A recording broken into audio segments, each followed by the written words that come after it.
y que nos va a acompañar hoy acá con nosotros en un programa más de Conversando al Desnudo. Creo que nuestro tema principal iba a ser fisioterapia en el embarazo, pero siento que nos vamos a ir por otras áreas.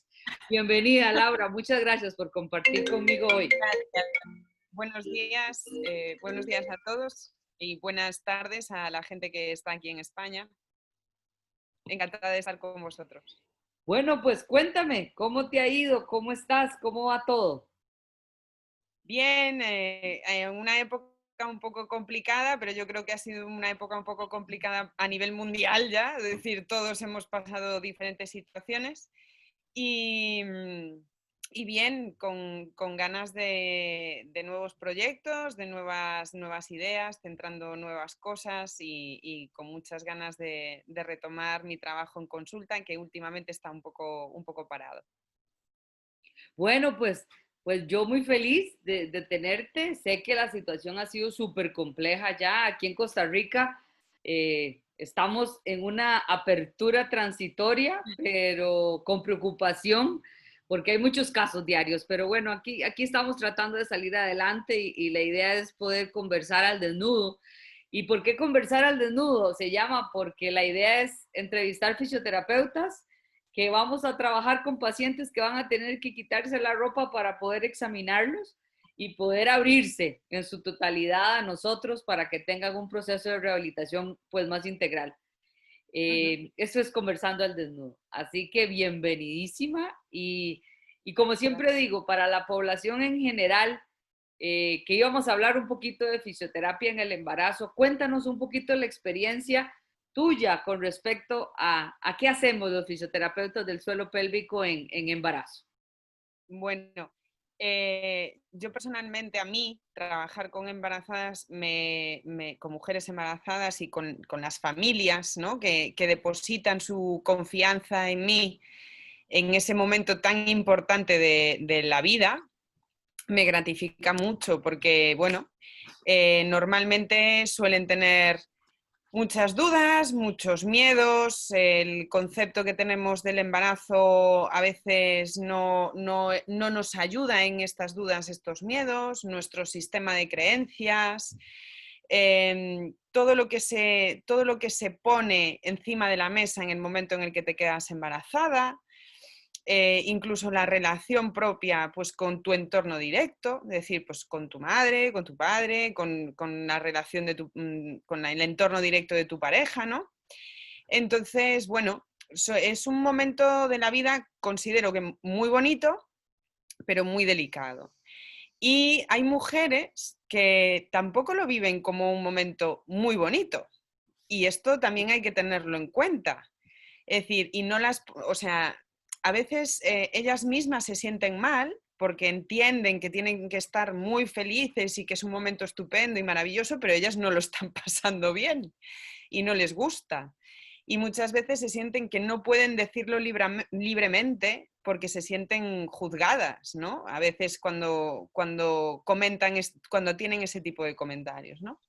Entonces, yo creo que lo más importante cuando un fisioterapeuta trabaja con cualquier paciente es no juzgar a la persona que tiene delante ni utilizar su propio sistema de creencias para interpretar lo que el paciente le está diciendo.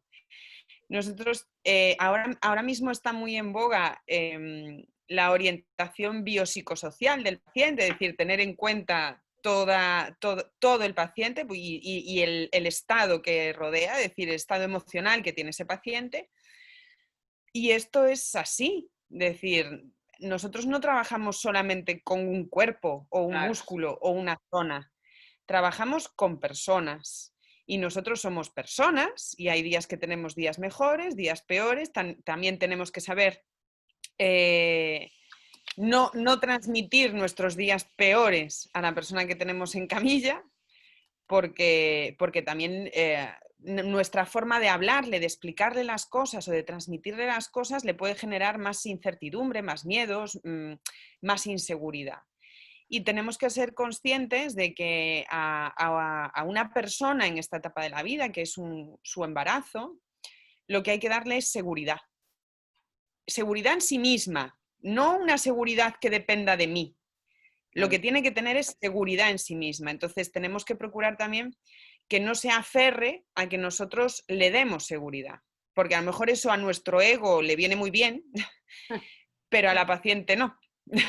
No, últimamente he tenido mucha experiencia con mujeres embarazadas y yo creo que es un fenómeno de alegría y miedo. Creo que es una situación como que alberga estos dos grandes sentimientos, ¿no?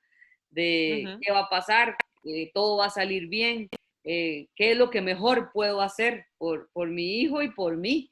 Entonces yo creo que la fisioterapia es vital en ese acompañamiento.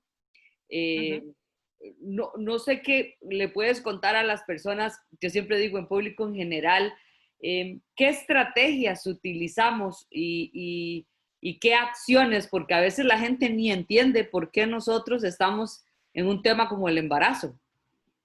Bien, al final lo importante es que la persona tenga un conocimiento de su cuerpo, ¿no? Y un conocimiento de qué es lo que está pasando en su cuerpo. Entonces, lo importante es intentar trasladar y que la persona integre, pues, qué es lo que están pasando en su cuerpo, los diferentes cambios, dónde está localizado o cómo es su útero, que normalmente esto no se sabe.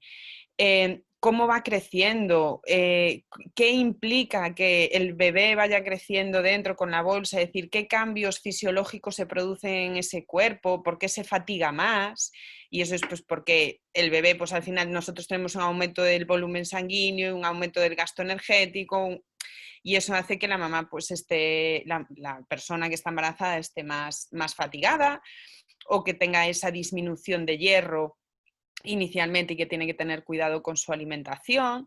Es decir, el dar información para que entienda que las cosas que hace por el bien de su bebé también es el bien de su cuerpo y lo que le tiene que importar principalmente es el bien de su cuerpo. Entonces, pues les explicamos todas estas diferencias. Hay muchas veces que hay personas que no han visto jamás su vulva con un espejo. Entonces, pues le enseñas la forma, realmente la forma, las zonas de la vulva, para que esté pendiente de si hay algún cambio que tenga que tener cuidado. Pues, por ejemplo, si se produce una variz en la vulva, que son comunes en el embarazo, que que sepa identificar los cambios morfológicos que puede tener esa zona sexual y que así pueda prevenir el que vaya a peor. Pues intentar explicarle que tiene que tener cuidado a la hora de defecar, de ir a hacer de vientre, que no tiene que estar empujando, porque eso al final también le puede generar otro tipo de cosas, otro tipo de problemas, pues unas hemorroides, o puede hacer que su suelo pélvico sufra. Realmente explicar la anatomía del suelo pélvico y la anatomía de la pelvis, porque muchas veces no tienen el concepto de que los huesos de la pelvis tienen una capacidad de movimiento, entonces se preocupan de cómo va a salir el bebé por ahí, cómo va a ser el parto, mi cuerpo no va a poder hacer eso. Es que somos mamíferos, nuestro cuerpo está preparado para parir como cualquier otro animal. Lo único que tenemos que hacer es facilitarle determinada libertad que se la hemos quitado muchas veces por nuestro estilo de vida. Claro. Es decir, un estilo de vida que es más sedentario hace que el tejido también se vuelva más rígido y entonces esa pelvis que tiene que tener un movimiento, pues no lo tiene tan fácilmente. Y entonces en el momento del parto, pues puede, que no lo sabemos, puede llegar a dificultar pues el descenso. El fisioterapeuta, ¿qué hace con respecto a esto? Pues ayuda a flexibilizar ese tejido, que esté más elástico. Yo siempre lo comparo como quitando banderas rojas. Es Sí. decir, cada cosa que tú haces que es un estilo de vida sedentario, no haces ejercicio, no cuidas tu alimentación, no bebes agua, tienes la tendencia a beber bebidas carbonatadas y azucaradas, bueno, pues eso lo que hace es que tu intestino no esté bien, que no vayas igualmente bien al baño, que tu aporte energético de los alimentos que tú comes no sea bueno, entonces es más fácil que tengas una anemia, que tengas un estreñimiento. Bueno, pues todo eso son banderas rojas. Si yo puedo ir quitando banderas rojas, pues va a llegar un momento en que el día del parto puede haber una complicación, puede haber un problema. Sí, lo puede haber. Es decir, porque un fisioterapeuta trate a una persona, no va a quitarle todos los posibles problemas que tenga. No, los puede haber. Pero si yo he quitado esas banderas rojas que sí puedo modificar, ante un problema, seguramente la consecuencia al cuerpo de la persona que está dando a luz sea menor, Claro. ¿no? Yo muchas veces le explico, por ejemplo, hay veces que explicar un caso en concreto ayuda mucho, ¿no? Pues yo, una mamá en concreto, que hizo una preparación al parto estupenda, tenía una pelvis estupenda, muy flexible, ella trabajaba en casa con el Epinó, maravilloso, una persona además que era de la rama sanitaria, que tenía una información, todo estupendo. Y estaba Laura, muy bien. perdón que te interrumpa, dame un segundo nada más que el vecino de al lado se puso a cortar zacate, así que déjame cerrar las ventanas. Tranquila.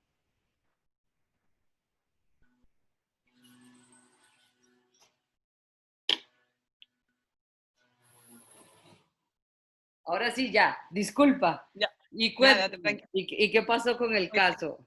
claro, pues esta chica, ¿qué pasó? Pues el día del parto, pues su bebé venía con una mano en la cara y el codo todo por delante. Pues, ¿qué pasó? ¿Tuvo un desgarro grande? Sí, tuvo un desgarro grande. ¿Por qué? Pues porque su bebé venía y en eso no podemos nosotros actuar. Ahora, su recuperación al poco tiempo de dar a luz con ese desgarro grande era del 80%. Sí, ¿por qué? Porque hizo un trabajo previo muy bueno. Si a lo mejor ella no tuviera su musculatura bien preparada, no tuviera un trabajo previo y una buena conciencia corporal y entendiera que después de dar a luz pues no puede estar estreñida, tiene que tener cuidado con sus movimientos, no puede hacer ejercicios que generen presión en el abdomen y que afecte a su suelo pélvico, pues su recuperación seguramente habría sido peor porque su tejido no está mejor, no estaba antes del parto bien. Y una cosa que yo creo que hay que hacer énfasis en esas personas que nos ven, que no son del área sanitaria, es que algunas personas asumen que eso es normal, que las lesiones postparto son normales y luego con el tiempo nos las encontramos de mayor edad con lesiones muchísimo más importantes. Que yo creo Bueno, que es un poco de conciencia en educación de salud. ¿sabes qué pasa? Que yo la palabra normal la Sí, tengo prohibida. muy prohibida. Y de hecho muchas veces con los posts que hago en mi perfil de Facebook para intentar quitar estas normalidades de la sociedad, a veces soy bastante directa, porque el problema de mantener estas normalidades en la sociedad es que a veces ya parten de que se normalizan desde las ramas sanitarias, Claro. no de la población en general, que no tiene por qué saber y tener esa información, sino que desde las ramas sanitarias a veces se perpetúan.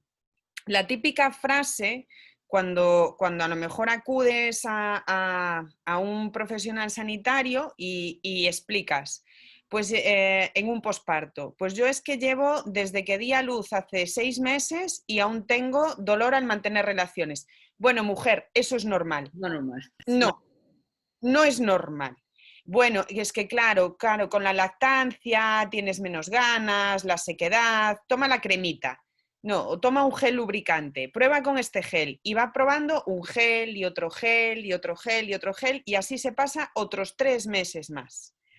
Y al final te encuentras a una persona que llega a ti después de 3 años con dolor en las relaciones y que a lo mejor le han dicho por 4 veces que es normal, que está cansada, que no, y lo que tiene es pues un tejido que no es capaz de asumir pues una relación sexual con penetración o sin penetración o lo que sea, pero bien, porque pues está tenso, porque está hipertónico y no relaja, y al final llega un momento en que no lubrica y ella se frustra y al final acaba teniendo problemas con su pareja y tenemos que tener en cuenta que ese tipo de problemas genera muchos más Claro, problemas. No es solamente un dolor en las relaciones sexuales, es que eso va a afectar al círculo familiar, eso totalmente, va a afectar a la pareja. por supuesto.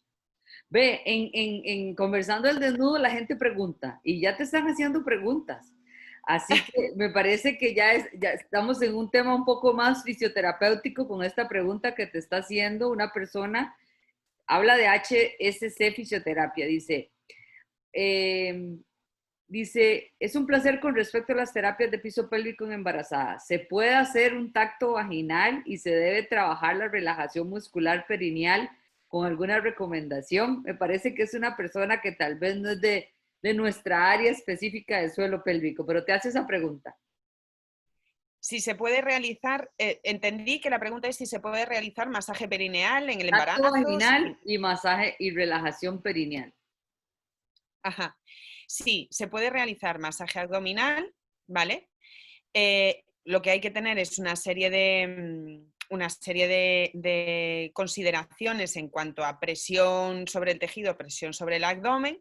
Normalmente yo trabajo toda la parte posterior, toda la zona de la espalda, zona lumbar, para intentar ayudar a aliviar toda la tensión generada en la inserción del transverso del abdomen, oblicuos, para que no tenga la tendencia esa persona a que abra una diástasis patológica, es decir, dentro de que hay una diástasis fisiológica en el embarazo, que no vaya a más. Y después el masaje perineal, yo por ejemplo no soy partidaria de las fotos que tenemos de referencia típicas de masaje perineal con los 2 pulgares, haciendo mucho. Yo no soy muy partidaria de ese masaje porque considero que la zona vaginal es una zona muy íntima, que asociar esa zona a dolor no es un refuerzo positivo. Si tú quieres hacer que una persona se relaje normalmente y un músculo se relaje, tú tienes que tener la tendencia a activar su sistema parasimpático, no el simpático. Si yo le voy a generar dolor a la hora de realizar el masaje, esa mujer cada vez que se vaya a hacer el masaje en casa, si se lo hace ella o se lo hace su pareja, va a ser un suplicio. Entonces, yo soy más partidaria de un masaje que sea con una presión mantenida, a que la persona vaya gestionando mejor esa pequeña molestia que puede notar, una presión mantenida con un estiramiento, una contracción, relajación seguida de un estiramiento, para que realmente ella pueda llevar ese masaje de una forma tranquila y que poco a poco el tejido vaya cediendo sin tener que hacer un estiramiento brusco. Pero esa es mi forma de trabajar en particular, ¿no? Y es Aquí, como se lo... perdón, aquí te hace otra pregunta. Dice, hay pacientes que las envían a fisioterapia osteomuscular por dolor lumbosacro. Lo ideal es que sean remitidas a fisioterapia pélvica. ¿Qué error podría ocurrir en estas atenciones? Pues es que tenemos que tener en cuenta que en el momento en que una mujer se queda embarazada, ese dolor lumbosacro que tiene, pues tiene mucho que ver con su embarazo. A ver, entonces, realmente tendría que estar tratada por una persona, o decir, por un profesional, un fisioterapeuta que esté especializado en ese área. Exactamente, las especializaciones en fisioterapia se tendrían que remarcar un poco más, exactamente igual que hay fisioterapeutas especializados en cardiología, en respiratorio y en neurología. Los fisioterapeutas que estamos especializados en suelo pélvico, no es que solo tratemos el suelo pélvico, hay muchas lumbalgias que vienen provocadas por cómo está el suelo pélvico y eso hay que valorarlo. Y en un embarazo más. Entonces tendría que estar tratada por una persona especializada en fisioterapia, en peliperineología, porque está embarazada. Hay que tener cuidado con la manipulación que se hace de esos tejidos, porque dependiendo de el tipo de manipulaciones que hagas, que hay algunas que no estarían recomendadas durante el embarazo, puedes provocar un aumento de las contracciones uterinas y entonces puedes provocar provocar un aborto o un principio de aborto, que a lo mejor haya que parar o frenar químicamente para que no se desarrolle, ¿no? Entonces, ese tipo de cosas hay que tener cuidado ahí. Todos, bueno, las personas que están formadas a lo mejor en osteopatía saben que hay determinadas técnicas que durante el embarazo no se pueden realizar hasta X semanas cerca del parto, es decir, a partir de la semana 39, a partir de la semana 36, que de hecho, pues igualmente que las hay en osteopatía, también las hay en acupuntura. Yo trabajo combinando las dos técnicas, fisioterapia y acupuntura, porque yo estoy formada en acupuntura. Y hay muchas técnicas específicas de acupuntura que se utilizan para aumentar las contracciones uterinas a partir de X semanas o para girar al bebé en una malposición fetal. Esa es una combinación súper interesante, Laura. A veces me parece a mí que el eclecticismo, el combinar diferentes conocimientos es básico en un profesional, y tal vez sumarle a la persona que nos hizo la pregunta, que algunas veces yo que soy pasionaria de los agentes electrofísicos, hay muchos que tienen contraindicaciones durante la etapa de gestación, la etapa de embarazo, que hay estudios que afirman, hay otros que no, pero siempre hay que hilar por lo más delgado y tener mucho cuidado, como se dicen, porque no queremos ninguna alteración de ese proceso de embarazo. Yo no utilizo ningún tipo de agente electrofísico emisor, ¿vale? Durante el embarazo, a no ser, pues sí que se utiliza, por ejemplo, en el parto en sí, se utiliza el TENS, una corriente TENS para ayudar a aliviar las contracciones, el dolor de las contracciones uterinas. Ahora, perdón, dale, sigue. No. Lo único a lo mejor que puedo usar en concreto puede ser la electromiografía para hacer un análisis de cómo está trabajando ese abdomen cuando está embarazada, o un análisis del suelo pélvico, y utilizarlo como biofeedback si quiero algún tipo de reeducación en concreto y que la paciente tenga un foco externo para hacer ese trabajo de reeducación muscular. Pero después...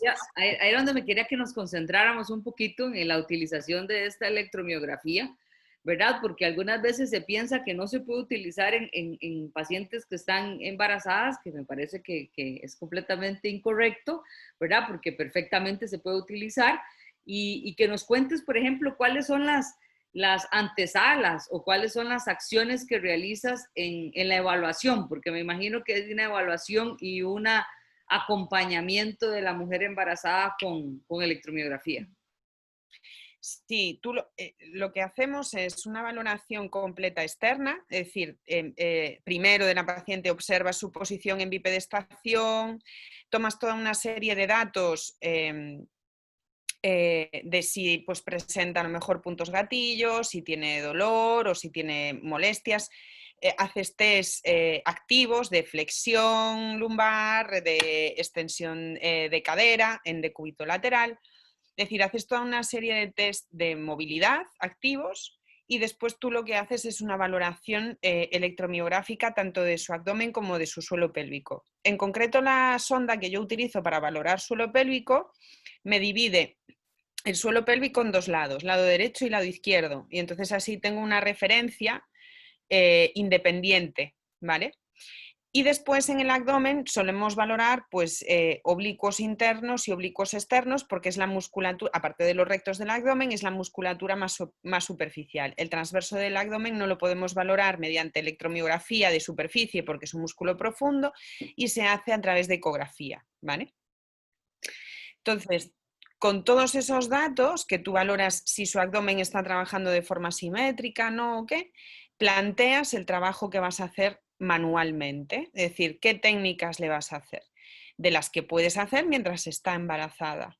Y a partir de ahí, tú vuelves a reevaluar para ir trabajando, para ver si tu planteamiento, tu hipótesis diagnóstica es correcta y tu planteamiento de trabajo es correcto, o utilizas la electromiografía como un biofeedback para enseñarle pues, a activar mejor su suelo pélvico, activarlo coordinadamente con su abdomen o a relajarlo más, porque hay veces que lo que tenemos es una hipertonía Y entonces ella utiliza el biofeedback a la inversa, es decir, para ir relajando el tono.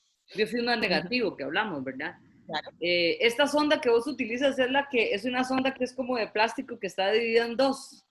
En dos, que tiene 4 bolitas, 2 a cada lado. Aquí tengo, te la voy a enseñar porque yo dije, hey, yo tengo una, te la voy a enseñar aquí como, esta es. Esa es, la Perisite, sí. Esa, sí. Esa. Claro, súper Esa es la... para poder determinar el lado derecho o el lado izquierdo, dependiendo.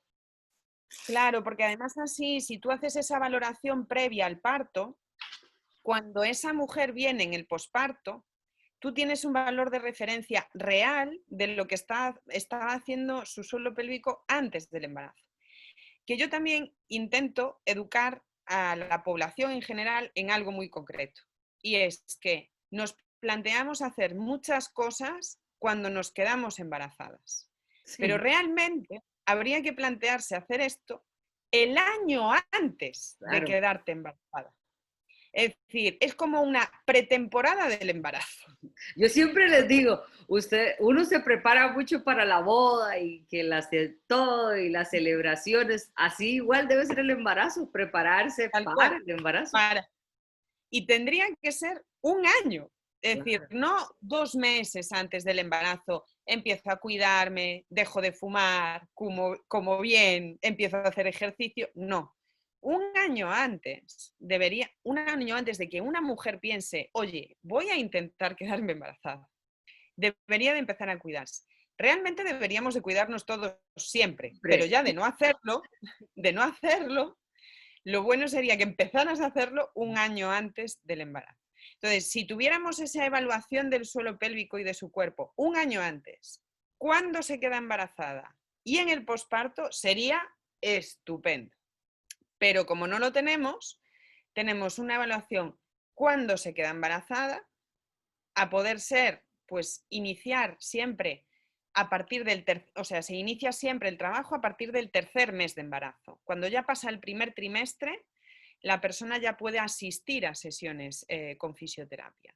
Entonces, podemos hacer esa evaluación antes de que la barriga se desarrolle mucho y que sea muy grande. Y en el posparto tenemos un valor real, más o menos real, de lo que estaba haciendo su suelo pélvico.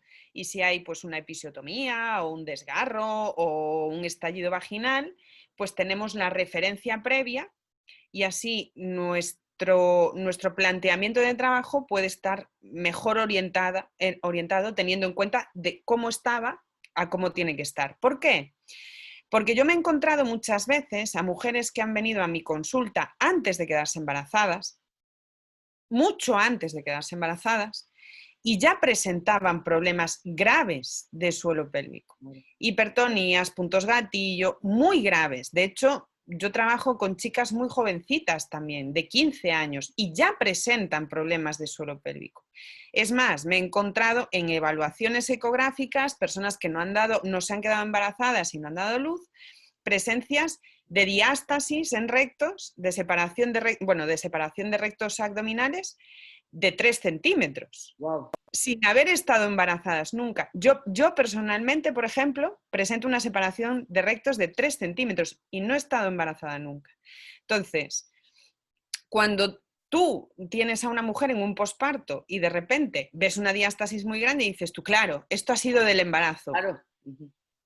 Va a ser que no. Me estás tocando un tema, tengo que hacer un artículo científico y presentarlo el 15 de octubre de la utilización de ecografía en la diástasis posparto, ¿verdad? Las intervenciones que se hacen con ecografía. Así que este tema lo tengo calientito, como dicen.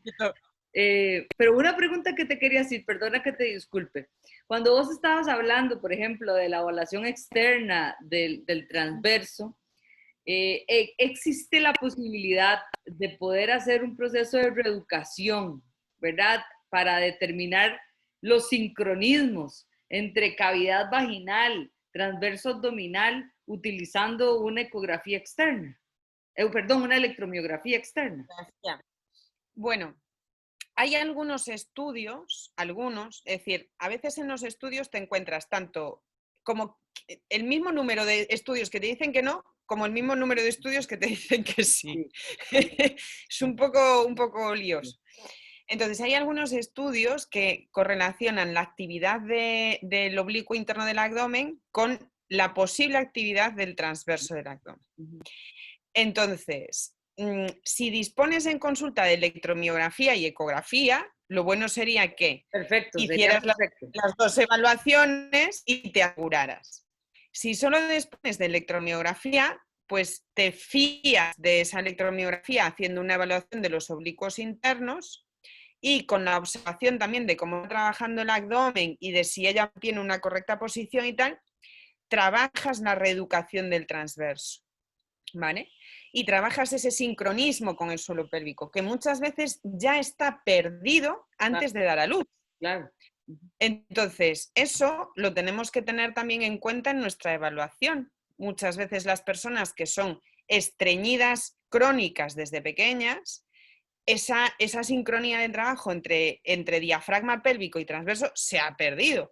El reflejo de bloqueo ante la tos se ha perdido. ¿Por qué? Porque es un suelo pélvico que está completamente caído, dilatado por los esfuerzos desde pequeña de ir haciendo presión y presión y presión cada vez que va al baño, ¿no?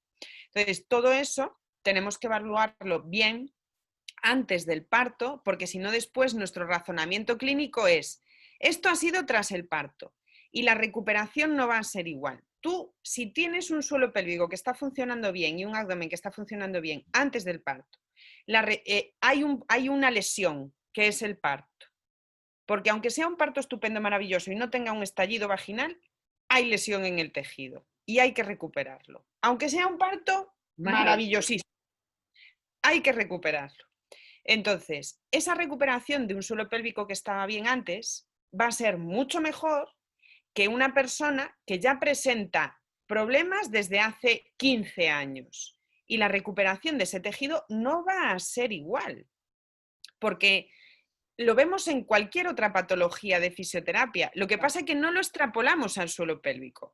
A mí si me viene una persona que se ha enyesado la pierna y no está usando su pie desde hace 10 años, pues la recuperación que yo pueda tener sobre ese tejido tiene unas limitaciones. Y Y yo eso creo, lo... perdón, y yo siento que eso es un error, no sé si pasa mucho en España, ¿verdad? Pero a veces en nuestra, bueno, en Costa Rica pasa, ¿verdad? De que los avances científicos son en el mismo ser humano, ¿verdad? O sea, las investigaciones es en el mismo ser humano que tiene el mismo tejido, que tiene la misma musculatura musculoesquelética o ya sea músculo liso, dependiendo de la situación que estemos hablando, pero no es un extraterrestre la rodilla del suelo pélvico. Yo siempre digo, bueno, pero si pasa ahí, pasa acá, ¿verdad? Creo que por supuesto que la evidencia científica marca el desarrollo responsable, ¿verdad? De nuestro quehacer, pero la experiencia clínica yo también creo que es una situación que nos tiene que dejar caminar algunas veces con mayor libertad. A ver, yo personalmente soy muy clínica. Es decir, aunque leo, investigo y respaldo lo que hago a través de los diferentes estudios científicos que van cayendo en mis manos y voy buscando, pero soy eminentemente clínica en mi práctica. Y esto realmente es así. Es decir, lo que tú dices de que el suelo pélvico no es un extraterrestre con respecto al resto de musculatura es tal cual. Es decir, hay momentos en los que parece que nos cuesta entender que hay cosas de estudios diferentes que no son de suelo pélvico, que son de otro tipo de musculatura, pero es que es musculatura estriada, como nos podemos encontrar en el suelo pélvico, en su menor medida. Digo, sí que hay musculatura estriada, musculatura lisa, digo, me refiero a fibras de tipo 1, fibras de tipo 2, es decir, fibras lentas, fibras rápidas, ahí me equivoqué. Pero que nosotros podemos extrapolar Total. muchas de esas cosas, de esos estudios, a lo que nosotros hacemos en suelo pélvico. Y nos cuesta muchísimo a las personas que trabajamos en suelo pélvico analizar un estudio, por ejemplo, de fisioterapia deportiva, que haga un trabajo específico de isquiotibiales, cuádriceps o glúteo, tal, y nos cuesta mucho extrapolar determinados datos de ese estudio a lo que nosotros hacemos en suelo pélvico. No, si nosotros nos ponemos a analizar, por ejemplo, en fisioterapia de embarazo, la tensión que tiene que tener las fibras tipo 1 para poder mantener durante tanto tiempo el peso y la estabilidad del suelo pélvico, hasta se podría hacer un análisis comparativo con corredores de resistencia, que lo creo yo bastante, aunque hay una contracción agónica y antagónica a la hora de dar el paso en la carrera, porque estoy pensando en corredores, pero mantener ese paso durante tanto tiempo, habría que hacer un análisis, ¿verdad? De ver si esa tensión de extensión que tiene el suelo por el embarazo se puede hacer algo, se puede hacer un símil. Yo creo que solo hay que ponerse neurofisiológicamente a demostrar cada cosa. Claro, es decir, neurofisiológicamente tú lo que tienes que hacer es un músculo. Me da igual en qué parte del cuerpo esté, es un músculo. Entonces, yo lo voy a evaluar como cualquier otro músculo, teniendo en cuenta pues, su porcentaje de fibras rápidas, su porcentaje de fibras lentas, si es un músculo estabilizador, si no es un músculo estabilizador. Pero es que eso somos capaces de hacerlo fuera de la pelvis. Sí. Tenemos que razonarlo dentro de la pelvis de la misma manera. Entonces, realmente, por ejemplo, yo me he dado cuenta, trabajando con la electromiografía, que trabajo actualmente yo, y es que en suelo pélvico hemos trabajado durante muchos años con biofeedback y electromiografía, y no tenemos ni idea de interpretar bien una electromiografía de superficie y de fijarnos en determinados valores de referencia, de hacer un análisis pormenorizado de esa electromiografía, de hacer una comparativa de las diferentes pruebas que podemos tener y de las cualidades cualitativas del músculo y de las cualidades cuantitativas del músculo, que son distintas. Nos centramos en que a veces el aumento del número de microvoltios representa un aumento de fuerza. La fuerza no se mide en microvoltios, se mide en kilogramos fuerza o en newtons, pero no en microvoltios. Entonces, tenemos conceptos muy equivocados desde el inicio en suelo pélvico que seguimos manteniendo, porque no nos paramos a pensar o a analizar determinadas cosas. No, eso que estás diciendo, riquísimo poder tirarnos un conversando al nudo de solo electromiografía, sería un Perdón. placer. No, para mí sería espectacular. Y eso que estás diciendo, aprovechémoslo, agarrémoslo en el aire, como digo yo. Creo que nosotros utilizamos siempre equipos de electromiografía que determinan, ya sean dos, una electromiografía en microvoltios, ¿verdad? Y otra cosa completamente diferente, sondas de presión. Creo que para los fisios sería importante que aclaremos cuáles son las gran diferencias, ¿verdad? Entre una electromiografía y una sonda de presión, que son cosas completamente diferentes. Es que, como su propio nombre indica, una sonda de presión mide presión, porque mide milímetros de mercurio. La fuerza se mide en kilogramos fuerza o en newtons. Es decir, hay determinadas cosas que son de física y que hay que tener en cuenta. Entonces, la sonda manométrica nos está dando una información de presión global sobre esa sonda, pero tenemos que entender que esa presión global puede ser tanto si la sonda se desplaza dentro de la vagina por desplazamiento, es decir, la información que me está dando para mí personalmente no es muy real, porque tengo que estar muy pendiente de si la sonda se desplaza, no se desplaza, si la presión que me está registrando es porque un lateral del suelo pélvico está trabajando mucho más y me desplaza la sonda hacia el otro lado y no me está dando un valor de presión real. Aparte que me da un valor de presión conjunto. Global, redondo. Global, redondo, pero no me da el valor de presión diferenciado. Y después la electromiografía te da información de la actividad mioeléctrica, que es distinto. No tiene nada que ver. Entonces, lo que nosotros tenemos que hacer es correlacionar los datos de la actividad mioeléctrica con los datos que yo pueda tener que me den referencia de fuerza, en cierto modo, en suelo pélvico. El problema que tenemos en suelo pélvico actualmente es que para hacer una valoración de fuerza no tenemos ahora mismo, o yo no conozco, ningún aparato que me diferencie un lado y el otro en cuanto a fuerza, porque todo lo que tengo es tipo espéculo y entonces me va a dar un valor global. Se está tomando como valor de fuerza un valor de presión, que es milímetros de mercurio, cuando eso no es real, y que el test que yo puedo tener para hacerme una idea de la fuerza, que no es real, sino más bien de la calidad de contracción del músculo, es un test manual que es subjetivo, que es el OSFOR. Totalmente.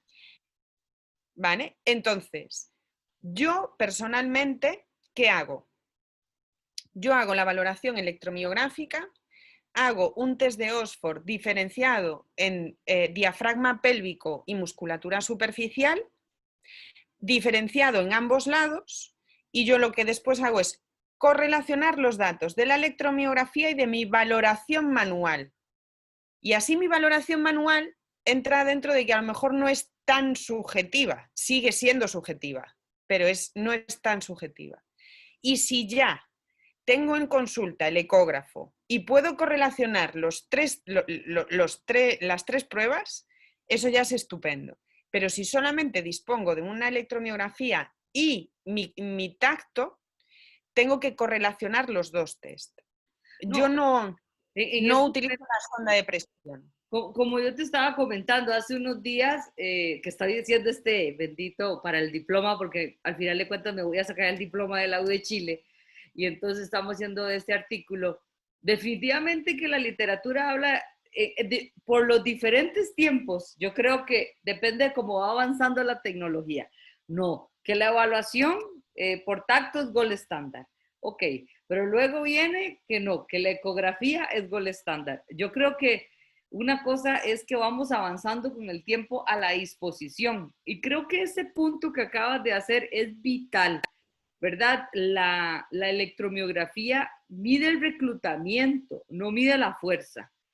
Y creo que eso es algo súper, nosotros podemos ver si un paciente recluta más o menos, eso está súper claro. Y también les digo, y me ha pasado con otros, con muchas veces en la experiencia clínica, de que cuando evalúas a una paciente y haces un Oxford modificado o haces el Perfect, la evaluación que estés realizando, y sientes que la paciente no comprende o no contrae adecuadamente, luego pones la sonda electromiográfica y ves un mejor registro, ¿verdad? Que uno dice, qué extraño, ¿por qué con el Oxford, con esta electromiografía, me pudo haber dado un mejor Oxford? Sí.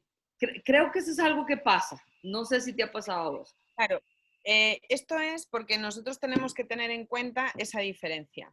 Tú con la electromiografía sí mides el reclutamiento, pero el problema es que la presencia de puntos gatillo en la musculatura puede darte una actividad electromiográfica en microvoltios más alta, ¿vale? Cuando no se correlaciona con el OSFOR que tú haces. Entonces, tú de repente estás viendo en la electromiografía que ese suelo pélvico en microvoltios está más alto y tú dices, con esta actividad electromiográfica me tendría que haber dado un OSFOR mayor. Pues muchas veces el problema es ese, que el punto gatillo presente lo que hace es mantener una actividad electromiográfica constante porque la actina y la miosina no se acaban de relajar, ¿vale? Y produce una modificación en la matriz extracelular, la Claro, presencia de ese punto gatillo. aumentando un hipertono. Vos me estás hablando de que Claro. puede haber una hipertonía. Y entonces lo que tú ves es un OSFOR menor, porque el OSFOR te da te da información cualitativa, pero no cuantitativa. Claro. Lo que te da la cuantitativa es la electromiografía. Entonces tú, teniendo esos dos datos, pues ahí puedes decidir, oye, pues si pasa esto, a lo mejor lo que puedo hacer primero en este lado es hacer una neuromodulación o hacer un trabajo de presión e inhibición para los puntos gatillo, ¿vale? O hacer un trabajo, por ejemplo, que se ve que ayuda a modular el tono, pues un trabajo, por ejemplo, en el tronco de madera con el método 5P y ayuda a normalizar el tono porque ella está haciendo una activación de esa musculatura estabilizadora y le quita presión a su suelo pélvico. Entonces, todas esas cosas, cuando tú utilizas los dos test y correlacionas y entiendes realmente lo que estás midiendo con cada uno de ellos, tu planteamiento de trabajo es más correcto. Entonces, lo que haces es que tardas menos sesiones en ser eficaz y eficiente en tu trabajo, y la paciente eso también lo agradece porque tiene que ir menos veces. No, totalmente. Y además, eso que estamos eliminando toda la historia clínica, ¿verdad? Que estamos eliminando más allá de toda la información y nos estamos quedando en una evaluación bastante especializada, diría yo. Elena Arias te manda grandes saludos desde Costa Rica, una ¡Ay! colega que quiero muchísimo y te manda saludos también. Besos, Elena. Qué ganas de verte. Yo creo que tal vez aquí el punto que quisiera hacer hincapié es de la importancia de conocer estas diferentes formas de evaluación, de estas herramientas que utilizamos frecuentemente y de que tenemos que hacer evidencia científica, ¿verdad? Acorde a cómo vamos desarrollándonos, creo yo, ¿verdad? Porque algunas veces nos volvemos dioses de una técnica y no tenemos cómo probarla. Así que me parece a mí que a veces o sea, es evidente que tenemos que probar en números y como vos lo dices, cualitativa y cuantitativamente nuestros aportes. Eso me parece a mí realmente súper importante. Como te dije, creo que la charla de embarazo se nos fue para allá, pero a mí me gusta mucho y podría quedarme con vos toda la mañana hablando de electromiografía. Ahora, una cosa que tal vez te quisiera preguntar, no sé me imagino que tienes gran experiencia en la utilización de electromiografía dinámica, porque algunas veces la gente piensa que la electromiografía va a ser simplemente una posición supina, pero definitivamente no. ¿Cuál es la mejor experiencia para, hasta en este 5P, con el longboard, ¿verdad? De poder utilizar al paciente en estas expectativas de una electromiografía más dinámica, más real. Bueno, tan real como, por ejemplo, uno de los casos más recientes que yo he tenido es una chica, una corredora, que presentaba un tipo de incontinencia, no había sido madre nunca y presentaba un tipo de incontinencia de esfuerzo, y además la presentaba después de sus entrenamientos o durante sus entrenamientos. Entonces, esto limitaba su progresión en tiempos a la hora de entrenar porque se sentía incómoda. Entonces, hicimos todo un análisis electromiográfico y yo a ella le medí su trabajo abdominal, porque al ser una incontinencia de esfuerzo había un problema de gestión de presiones en el abdomen, y le medí su abdomen, su lumbar, sus glúteos isquiotibiales corriendo.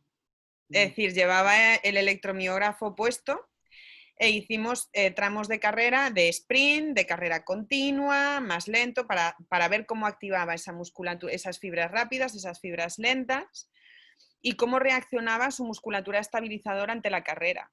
Y nos dimos cuenta que en la carrera continua y en sprint, es decir, a impulsos rápidos, trabajaba muy bien su musculatura cuando reclutaba fibras rápidas, y cuando caminaba, su abdomen no trabajaba bien. Cuando tenía que ser más estabilizador y no trabajaba en puntos de potencia, su abdomen se descoordinaba a la hora de trabajar. Entonces, su problema real no era el entrenamiento, sino cómo estaba trabajando el abdomen en su día a día, en el resto de horas. Entonces, realizando un trabajo de neuromodulación, teniendo en cuenta los resultados de electromiografía que tuvimos, compaginando el trabajo que yo hacía a nivel de suelo pélvico y con cadenas musculares por el método GDS, con el trabajo que hacía su osteópata, fisioterapeuta osteópata, por otro lado, es decir, no solamente trabajaba yo, sino que íbamos trabajando una sesión su fisioterapeuta osteópata, otra sesión yo, pues al final en mes y medio la teníamos asintomática y entrenando a un ritmo perfecto. Y toda esta evaluación la hicimos corriendo, pero la puedes hacer corriendo en cinta. Hemos evaluado, mi compañero Josep Caballero de Alicante y yo, que él trabaja con Deportiva, a una gimnasta rítmica haciendo toda su rutina de suelo, midiendo con 2 equipos de electromiografía a la vez, 8 músculos a la vez, haciendo toda su rutina de suelo, midiendo todo el core y cadena posterior. Hemos evaluado a un ciclista en su Pero bicicleta una para... pregunta, Laurita, pero a ella no le hiciste una evaluación del suelo dinámicamente, solo del abdomen. Dinámicamente se la hicimos andando, porque la sonda Perisite corriendo puede Se pinzar cae. un Sí, poco. sí. No, no, no se cae, no se No, cae, porque al ser así en pinza, no se cae. sí, Pero sí que es verdad que como es en pinza, al correr puede pinzar un poco el introito vaginal y duele. Entonces ahí ya te está falseando la actividad electromiográfica, porque ante un dolor tú vas a tener una respuesta muscular. claro, Entonces, la evaluación que tú haces no puede generar dolor para que no te genere interferencias en la respuesta electromiográfica. claro. Entonces, sí lo evaluamos su suelo pélvico y su abdomen caminando. Lo puedes evaluar perfectamente encima del tronco de trabajo. Lo puedes evaluar perfectamente encima de un BOSU. Eh, Y una en una... pregunta, ¿solo usas ese electrodo, no utilizas electrodo de botón? como de botón, no Ay, es que entiendo. vieras que, bueno, aquí no tengo uno, pero nosotros tenemos un electrodo, por cierto que es francés, en que es un electrodo pequeñito, es chiquitito y es un Ajá. botón. Entonces vos lo introduces, pasa el diafragma y se queda ahí, ¿verdad? Entonces es más fácil para la persona hacer la actividad. Es uno chiquitito, no sé si lo has visto, es No, una no tricornio. lo conozco, pero eso tú lo puedes orientar a los diferentes vientres musculares o, No, o- quedaría, o es hace una circular, medición. circular. No, a mí no a mí la evaluación circular no me gusta. Oye, aquí No te están felicitando muchísimo, ¿verdad? Y hay personas que te están pidiendo que por favor nos dejes tus contactos, ¿verdad? Y seguirte. Así que yo creo claro, que súper bien, o sea, que ha sido maravilloso. En muchas algún momento, gracias. como siempre lo comentamos, la idea es que los diferentes acompañantes de Conversando el Dendú puedan dar su formación académica también con nosotros. Así que... ha sido súper interesante, Laura, de verdad que sí, una mañana para mí súper bonita y, Muchas gracias. y de verdad muchísimas gracias. Creo que nos queda mucho, podemos hacer un par de conversandos al desnudo más. Yo, yo encantada, nos coordinamos, ponemos día y hora y yo encantadísima. Pura vida decimos aquí en Costa Rica cuando las cosas están muy bien, pura vida. Lo conozco hace años que viajé a Costa Rica y es un país precioso que quiero volver a visitar. Ah, pues aquí esperemos que las cosas mejoren y serás invitadísima aquí a nuestro país, por supuesto. Sí, sí, sí. Pues encantada de haber pasado Bueno, esta no, mañana con vosotros. muchas gracias. No Yo, sé si quieres comentarles a ellas dónde te pueden sí, seguir. mira, a través de las redes sociales, en mi perfil personal, Laura Gómez García, pueden seguirme sin ningún problema. Y en el perfil de Fisio GDS Galicia, también si lo buscan en Facebook lo pueden encontrar. Y en Instagram igualmente, Laura Gómez García y GDS Galicia también pueden encontrar ambos perfiles sin ningún problema. Siempre antes de terminar, les comento quién viene la próxima semana. Entonces, te voy a comentar, no sé si lo conoces, dame un segundito para ver si puedo compartir la pantalla. Vamos a ver, me está diciendo este aparatillo que no. Vamos a ver si puedo. Dame un segundo, a ver si logro encontrarlo. Vamos a ver, se me está haciendo y vamos a ver si lo encuentro. No sé si has escuchado hablar de un famoso John Support, que John es belga, pero vive en México. No sé si lo has escuchado hablar de él, ¿no? Nada. Bueno, No, pues no bueno, me...